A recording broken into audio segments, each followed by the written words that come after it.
everyone, it's Hannah from Wild and Growing. I am here in the woods on a beautiful rainy fall day. So a lot of people think that on rainy days you have to stay inside, you have to find some alternative activity to do, but I am here in this video to show you all the amazing things you can do in the rain outside.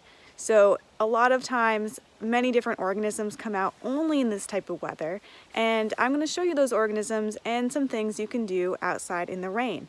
So right now it is sprinkling, but it's been pouring the last couple of days. It's a chilly fall day. I've got my raincoat on, I've got some boots on, the trails are muddy. I'm ready to explore and find some animals. So let's go, let's see what we can find.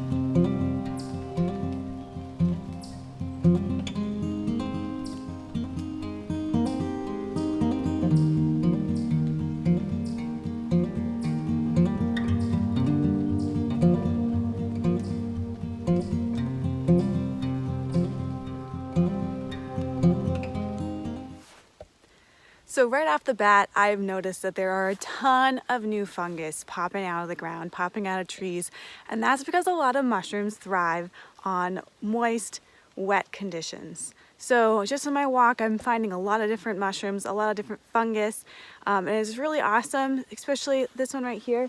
You can just see it popping out of the leaves. It's super cool to find these. Let's see what else we can find. So I just want to point something out, that if you are looking at fungus in the woods, you don't have to be an expert. You don't have to be hunting for wild edible mushrooms. You don't have to know anything about mushrooms. All you need is a sense of curiosity and a willingness to learn. So I just want to get some myths out of the way. You can totally touch any mushroom that you find. Touching it, the toxins, if it is poisonous, will not absorb into your skin. And there's many ways to look at mushrooms. So if you don't know anything about mushrooms, this is a good example of a very common type of mushroom. So this is a gilled mushroom. I don't know the official term because I'm not an expert either. But this is a gilled mushroom, and I know that because underneath the cap, this is the cap, there are gills. Let me see if I can show. So there are gills underneath this cap, and so the shape of this mushroom is very classic. You have a stem, or sometimes called a stalk, and you have your cap, and mushrooms grow from this giant system of kind of like roots called mycelium that's underground, sometimes inside trees and wood. And so mushrooms are just the fruiting body of this more larger organism that we even know of. So if you are digging in the ground and you see this white, kind of looks like a spider web, that's most likely going to be mycelium of a mushroom or a fungus that hasn't fruited yet. So mushrooms are just the fruiting body of a fungus. And so if you're just a beginner looking at fungus, one great way to learn about it is to try to record everything you find. So what I like to do, any new fungus that I find, I try to identify its basic characteristics. Does it have gills? Does it have pores? Does it have tooth gills? Is it not uniform in shape? There's a mushroom poster that I actually have in my shop that I will link below so that you can check it out, because it breaks down 15 different types of mushrooms, different classifications.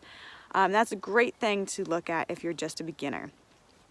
If you can identify if it's gilled or pored, or if it's not uniform in shape, then I would take a picture of it, and then when you get home, or if you have a field guide, bring it with you. Try to identify it in the field or once you get home. Sometimes very hard to identify mushrooms without taking a spore print, which is another thing you can do. But you can start to understand what different types of mushrooms are. So that's a great thing you can do on a rainy day, is just take some pictures of fungus that's popping up on the ground, on the trees, and try to learn more about it. You don't have to be eating them to learn about them.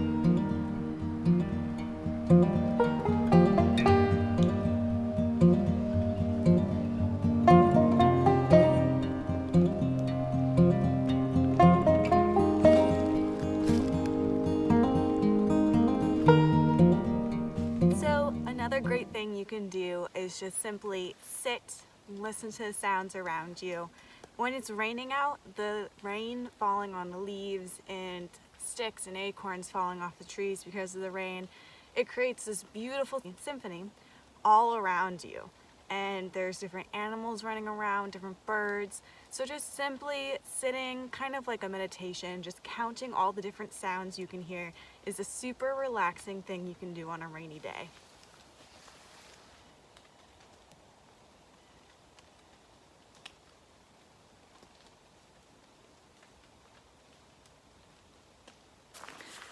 Another great thing you can do on a rainy day is look for signs of animals. So like I said before, the trails are all very muddy. There might be some animal tracks that you can find. I haven't found any animal tracks yet, but I did stumble across this log that has a ton of holes pecked from woodpeckers. So woodpeckers peck at the bark of a tree and they eat the insects within the tree. And oftentimes you'll find this on dead trees and trees that have fallen over on the ground.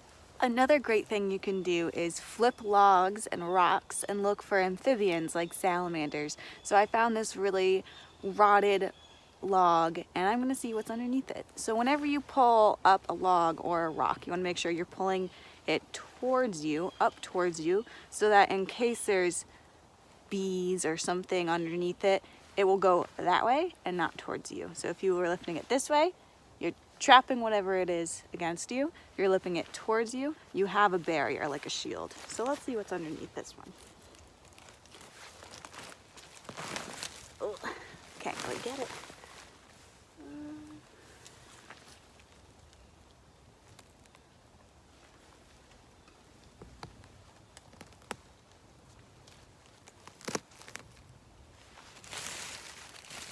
There's actually nothing under this one. Wonder if it's getting too cold for salamanders. I hope we find one.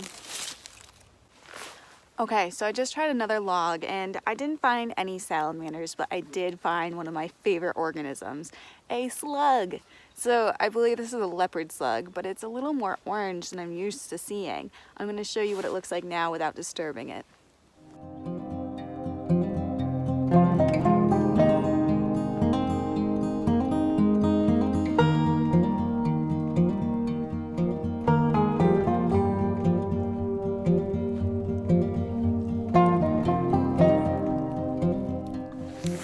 One important thing that I did not mention is if you are turning over logs and rocks, you need to make sure you put them back the way you found them, because even if you didn't find anything, that log or rock could be a habitat for an animal or an organism that you didn't know. So make sure you return anything that you moved to its rightful place and you're practicing leave no trace.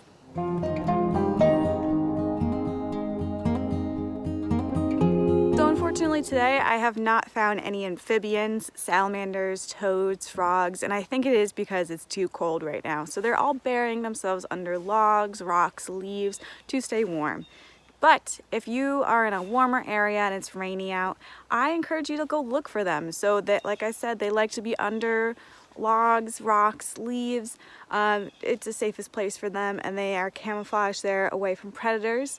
But I will insert some pictures of these in the video so that you can know what they look like.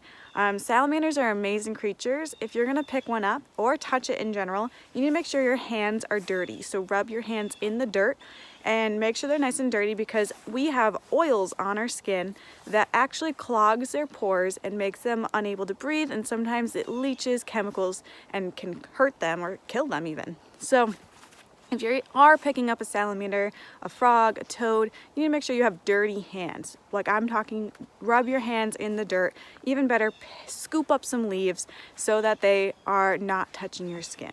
It's not anything that's going to harm you, but it's going to harm the organism, so you need to make sure you are keeping them safe and you're leaving no trace, because you are in their habitat in the woods.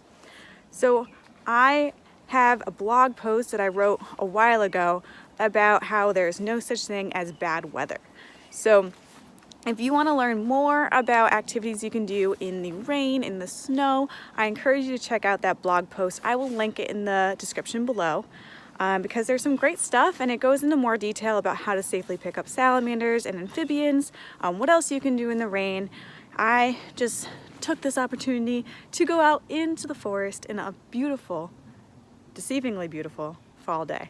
if you like this video, and I hope you did, please like this video below and make sure you leave a comment telling me what you liked about it. So let me know what you are going to do next time it rains in the comments below. And if you like this video, make sure you subscribe to my channel because I post once a week on Saturdays, usually at 8 a.m. Of different videos that cover traveling, hiking, educational stuff like this, and more. So make sure you subscribe to my channel. Thank you so much for watching. Until next week. Bye.